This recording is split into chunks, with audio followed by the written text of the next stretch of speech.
Retour donc sur ce plateau pour une autre partie de Nuit au soir. Nous sommes dans d'un regard croisé, voilà.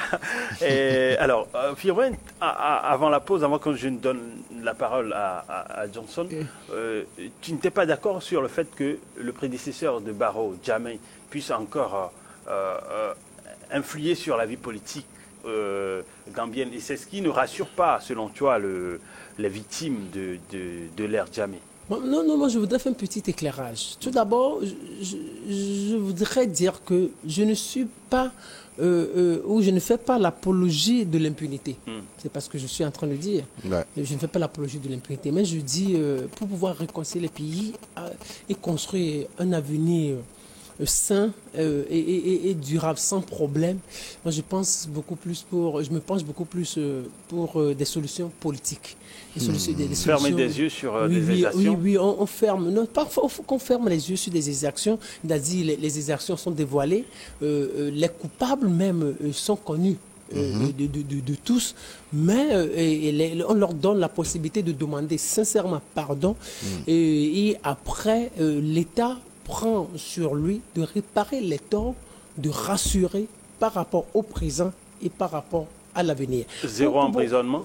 Oui, moi je ne suis même pas pour les... Parce que quand vous allez même emprisonner des gens, c'est pourquoi j'ai cette position-là, je l'explique. Parce que, vous voyez, par exemple, ce qui s'est passé en RDC. Vous imaginez ce qui s'est passé en RDC, où Kabila a laissé le pouvoir entre les mains de Tshisekedi. Vous voyez ce qui s'est passé en Angola. Vous voyez comment les dauphins, si on peut les appeler ainsi, les dauphins sont en train de traiter leurs prédécesseurs. Vous imaginez, c'est des situations, qui compliquent. Je ne pense pas que ce sont eux qui sont en train de traiter leurs prédécesseurs, mais ce sont plutôt les prédécesseurs qui les manipulent, à mon avis. Non, par exemple, en Angola, par exemple, celui-là qui est là, qui a succédé à l'ancien régime, à l'ancien patron, comment il s'appelle, José Eduardo Santos. Donc, il veut appliquer la loi stricte un peu, il va appliquer la loi stricte. Peut-être, on voit que c'était en prison, là, on ne parle pas de commission de vérité, justice et réconciliation, mais c'est-à-dire, il veut appliquer juste la loi. Et puis, dans des situations où il y a de longs règnes, moi je me dis, il va être difficile à ceux-là qui assurent actuellement de longs règnes de laisser le pouvoir. Parce qu'ils se disent, Yaya Jammeh peut-être l'a fait et aujourd'hui on est en train de l'envoyer en prison. Peut-être Kabila l'a fait, peut-être demain on l'enverra en prison. José Eduardo Santos l'a fait et peut-être demain c'est sa fille ou c'est son beau qui ira en prison ou lui-même ira en prison. Et là, les pouvoirs vont être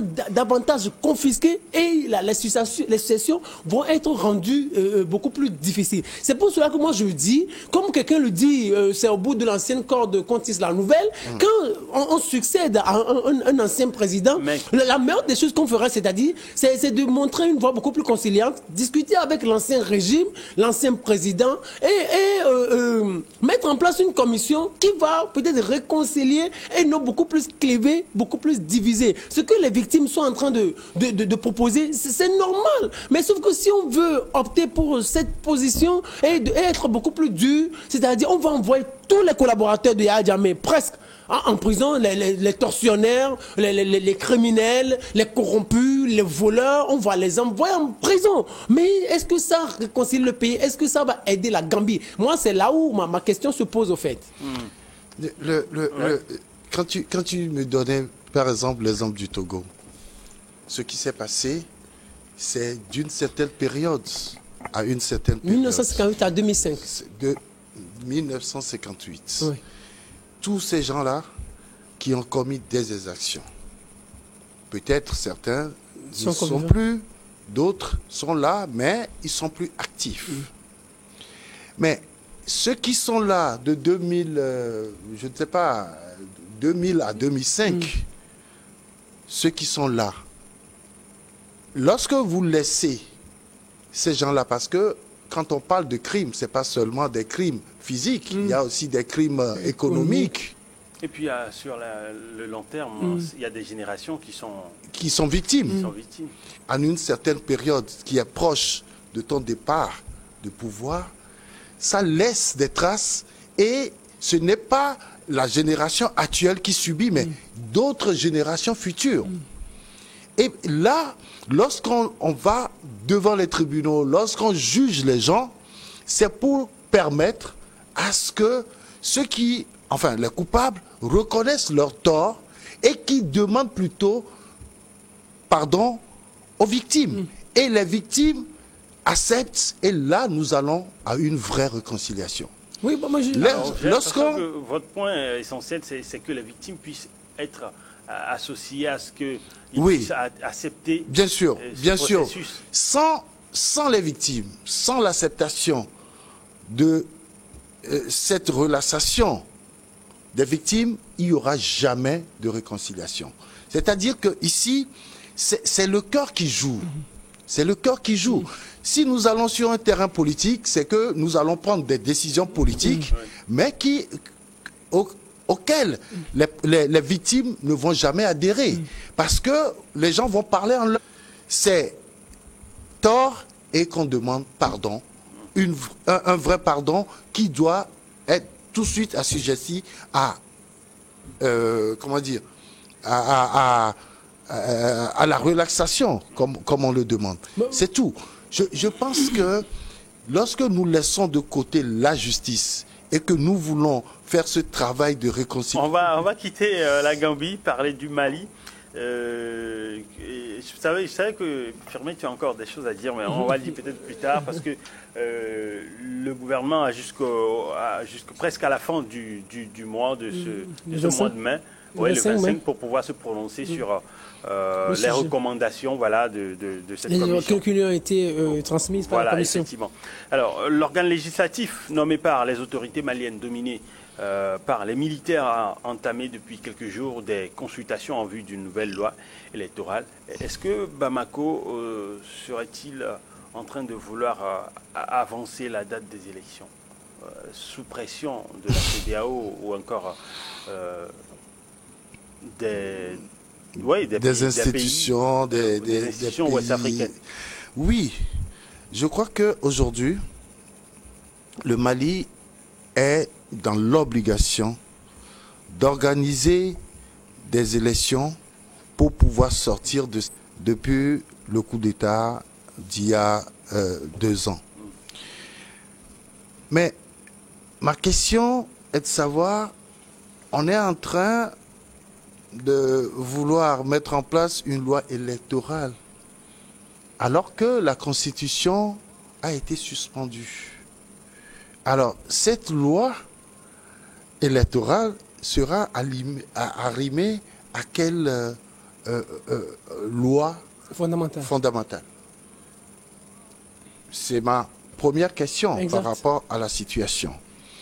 Mais ce que je constate, c'est que les putschistes sont en train de faire de grands pas. Il faut le reconnaître. Nous avons condamné le fait de demander 5 ans comme durée d'une transition, alors que le mandat présidentiel au Mali, c'est 5 ans. Donc, visiblement, les gens veulent faire un mandat présidentiel alors qu'ils sont en transition. Nous l'avons tous condamné. Mais aujourd'hui, que les efforts se font, il faut véritablement aider ce pays-là à trouver des voies pour pouvoir sortir de cette crise. La junte a fait appel à un pays, notre pays, pour l'aider à pouvoir discuter avec la CEDEAO. On est parti de 5 ans. On est parti de 5 ans. On est arrivé, on est passé par 3 ans et on est arrivé aujourd'hui à 24 mois. C'est une très bonne chose. Pour moi, aujourd'hui, la CEDEAO n'a plus de raison de bloquer ce pays-là, de continuer par sanctionner ce pays. Il faut lever ces sanctions pour sortir. Du moment où ces sanctions-là n'agissent pas forcément sur les tenants du pouvoir au Mali, mais pour que les populations puissent respirer un peu. Revenons à la loi électorale. J'ai lu quelque part qu'il a dit que si vous voulez briguer le mandat présidentiel, puisque majoritairement ce sont des militaires qui gèrent tout aujourd'hui, il faudra démissionner 6 mois auparavant avant de pouvoir se présenter comme candidat. C'est une disposition qui se trouve déjà dans la loi fondamentale du Mali. C'est-à-dire que la CEDEAO aujourd'hui, justement, dit nous ne voulons plus de militaires au pouvoir. Et donc, cette disposition-là, je pense que c'est, comme on dit, du copier-coller. Néanmoins, ça a tout son sens. Ça veut dire que tous les membres de la junte aujourd'hui ne pourront briguer de mandat présidentiel s'ils ne deviennent pas civils. Toutefois, je me demande si c'est une alerte déjà pour dire que Assimi Goïta va bientôt démissionner, c'est-à-dire que pour sa transition de 2 ans, il va bientôt démissionner à 6 mois de la fin de cette transition-là pour être candidat, parce que finalement, je constate que ni les civils qui sont autour de cette junte-là, ni la communauté internationale ne veut voir Assimi Goïta continuer par gérer ce pays. Ça a toujours été le point d'achoppement, c'est la date des élections.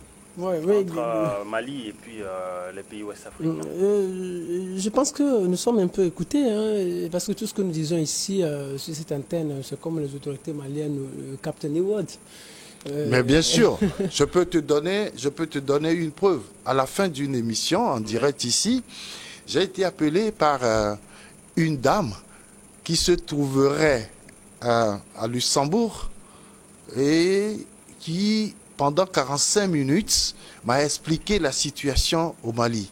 Parce qu'elle n'était pas d'accord avec mes analyses. Mais je l'ai rassurée, j'ai dit juste, écourtez le délai et vous verrez comment nous allons supporter le Mali. Parce que en réalité, ce qui se passe au Mali agit sur le Togo. Il ne faut pas oublier ça. Nous sommes une communauté, nous vivons ensemble. Les problèmes maliens se répercutent sur le Togo automatiquement. Et donc, après 45 minutes, la dame m'a rassuré quand même que ça va se faire. Très bien. Une autre fois, c'est un homme qui m'appelle de quelque part d'autre, c'est pas du Mali jamais, du Mali, pour me demander pourquoi j'ai toujours cette position contre la junte. Mais j'ai été très clair. Je ne veux pas que la junte s'éternise au pouvoir. Je veux juste que la junte fasse son travail, même en étant en dehors de la gestion directe du pays, c'est-à-dire dans les casernes, la junte peut aider le pays à se relever, à bouter dehors ces djihadistes. En tout cas, 16 mois, c'est 16 mois. C'est te dire que nous sommes suivis. Nous sommes suivis. Maintenant, aujourd'hui, ils sont à 24 mois. Ouais, ils sont à 16, 24, bon. Moi, je pense qu'aujourd'hui, c'est la bonne nouvelle. C'est la bonne nouvelle, c'est que la junte est en train de réfléchir. Elle réfléchit par rapport à sa position radicale d'avant 5 ans. En tout cas, le discours a un peu changé. Le discours a un peu changé. La bonne nouvelle, c'est que la junte veut renégocier avec la CEDEAO. C'est pour cela qu'elle avait même envoyé le ministre des Affaires étrangères malien au Togo pour que le Togo puisse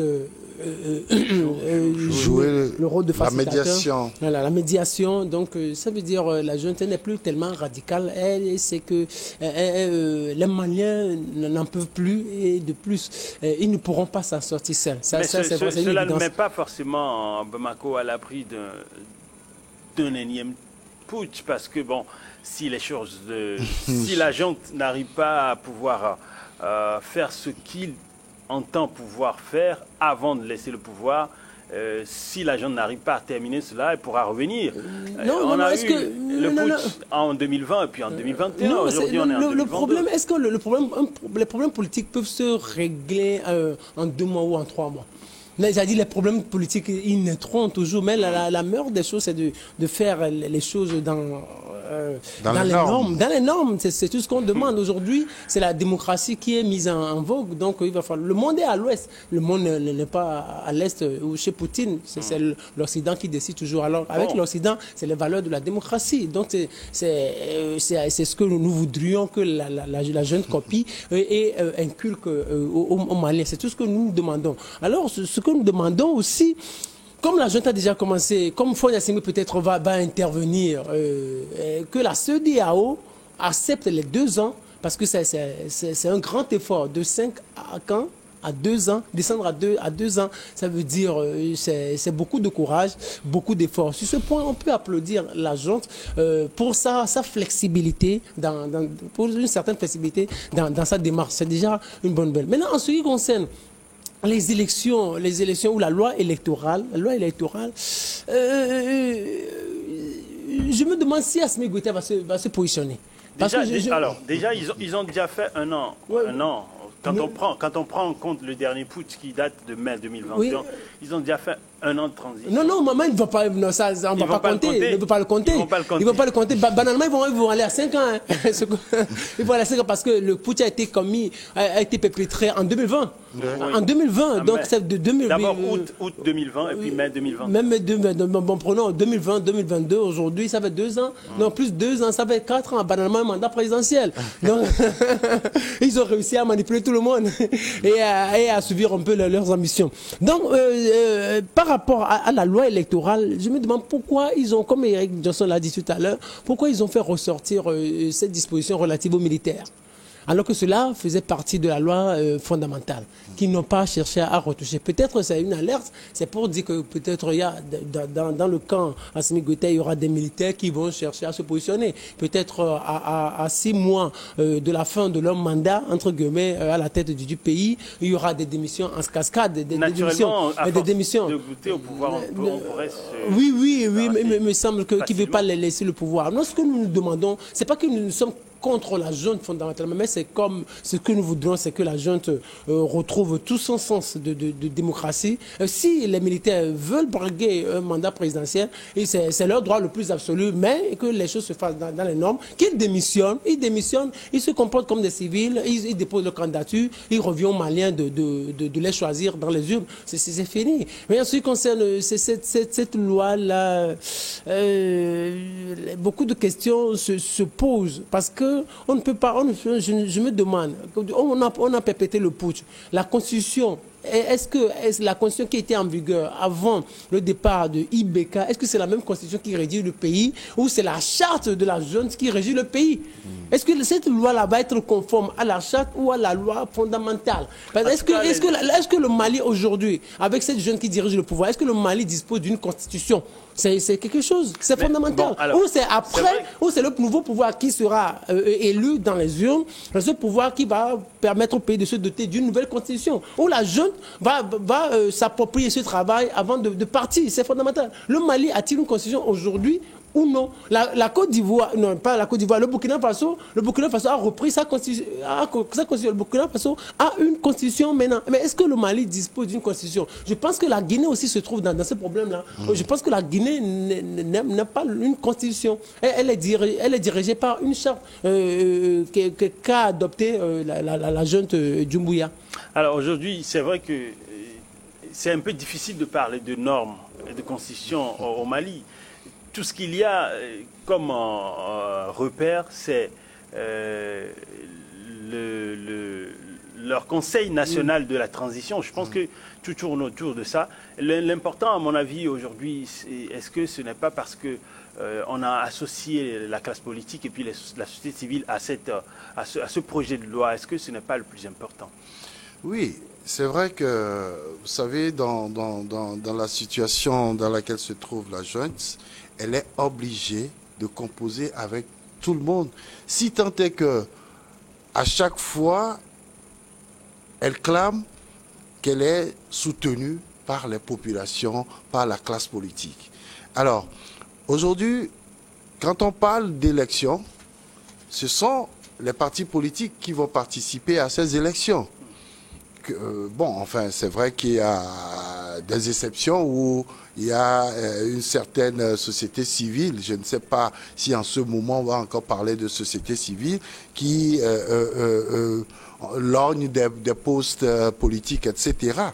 Donc, si ce sont les partis politiques qui doivent participer à ces élections, forcément, inévitablement, c'est ces partis politiques-là qui doivent participer à la rédaction d'une loi électorale, ce qui se fait partout.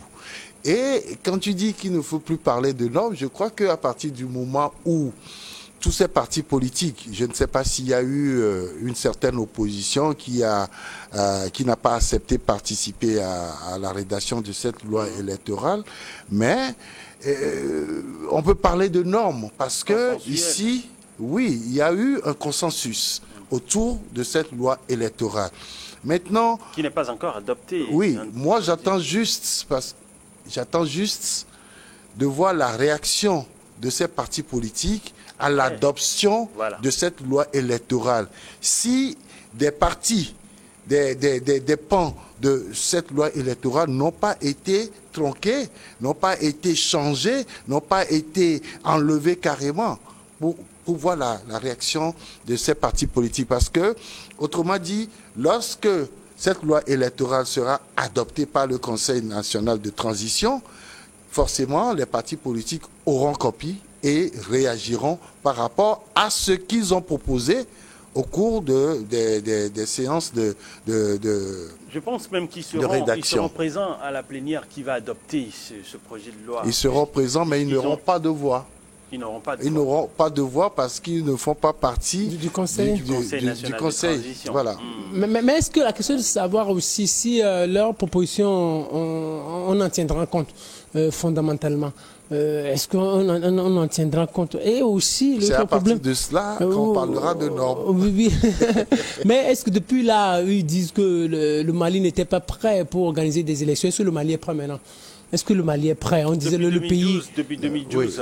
Le pays, on a dit le pays est divisé. Le pays est divisé, donc on ne pourrait pas organiser des élections. Est-ce que maintenant la junte est prête pour organiser les élections? Est-ce que le Mali est revenu aux Maliens même? Est-ce que le territoire est revenu aux Maliens? Oui, il y a encore une autre partie du territoire qui serait entre les mains des djihadistes. C'est aussi une question parce que c'est ce que on reprochait. On reprochait. C'est pour cela, c'est sur ça on se basait pour dire on ne peut pas organiser les élections. Mais est-ce que avec les Russes, avec Wagner, est-ce que les Maliens ont réussi à s'approprier véritablement leur territoire? Ou c'est toujours divisé? Il y a une partie qui est entre les mains de Azawad ou des terroristes. Al-Qaïda qui dérange depuis 2012. Et l'autre partie. Maintenant, lorsqu'on va voter, est-ce que c'est tout le territoire malien qui va voter? C'est une question fondamentale parce que c'est ce qu'ils nous disaient, c'est ce qu'ils nous servait comme discours depuis le début de cette crise quand on leur demandait d'organiser les élections et de partir. Est-ce que aussi, la question fondamentale, est-ce que les campagnes électorales pourraient se dérouler en toute sécurité? Est-ce que tous les candidats auront la possibilité de sillonner tout le pays du nord aussi, de l'est à l'ouest? Est-ce que toutes ces décisions sont déjà prises là? Ces milices qui ne cessent de perpétrer des attaques dans tout le pays, je pense que ça va être difficile. Et la junte a toujours clamé cela, qu'ils n'ont pas réussi avec la France à pouvoir éradiquer les attaques terroristes. Oui, non, de toute façon, je pense qu'il y a quelqu'un qui pourrait éradiquer cela? Non, totalement, pas forcément. Non, pour le moment, non. Pour moi, c'est que avant ce putsch-là, il y a eu des élections. Surtout des élections générales et puis des élections locales. Je pense que quand la junte avançait la raison du terrorisme pour ne pas organiser des élections, je crois que c'est ça plutôt qui a un peu enfoncé cette junte-là dans un peu de travers. Mais aujourd'hui, je pense qu'elle a pris une bonne décision d'organiser quand même des élections sur la partie du Mali où on peut organiser une élection. Et parce que, en le faisant, c'est que elle permet de voir sur quelle portion du territoire le Mali ne peut pas, les Maliens ne peuvent plus jouir de leurs droits les plus élémentaires. Je crois qu'à partir de ce moment également, ils sauront comment attaquer maintenant le terrorisme ou le djihadisme sur leur territoire. Si les gens ne peuvent pas aller faire campagne quelque part parce que tout de suite, ils ont été attaqués par des terroristes, etc. Donc, surtout au nord. Donc, à partir de ce moment, il faut savoir que c'est une partie qu'il faut vraiment concentrer des efforts pour lutter contre le djihadisme. En tout cas, ce seront des promesses électorales lors des campagnes. La lutte contre le djihadisme, ça forcément. Oui, ce sera un des thèmes phares de leur campagne, de ces candidats-là. Si les élections sont organisées, bien sûr. Si les élections sont organisées, bon, espérons que cela s'organise, parce qu'avant cette junte, il y avait des élections qui ont été organisées. Depuis 2008, il y a Beka qui était venu, qui a été élu dans les urnes, donc les élections ont été bien organisées. Mais bon, je pense que la junte, avec le concours de Wagner, va essayer de sécuriser tout le processus électoral, de sécuriser véritablement tout le pays. C'est ce qu'on leur souhaite. Vous avez posé une question tout à l'heure, si on pourrait arriver à vaincre totalement le terrorisme. C'est un peu difficile parce que c'est une guerre asymétrique. Aujourd'hui, les Occidentaux, ils prennent toutes les mesures, mais ils sont toujours sur le qui vivent parce que moindre chose, vous pourrez être attaqué parce que la personne peut avoir un couteau sur lui, il est en civil, il peut venir égorger quelqu'un devant vous comme cela tout à l'heure. Vous ne pouvez rien faire. Donc la meilleure des choses, c'est de détruire les poches de pauvreté, les poches de précarité pour ne pas laisser les populations dans leur vulnérabilité parce que c'est la vulnérabilité beaucoup plus qui crée le terrorisme. On espère que Wagner, les forces Wagner vont réussir ce que les forces onusiennes, mais même françaises et africaines, ont failli à faire. On va observer la pause, revenir dans une autre partie pour parler du Burkina Faso.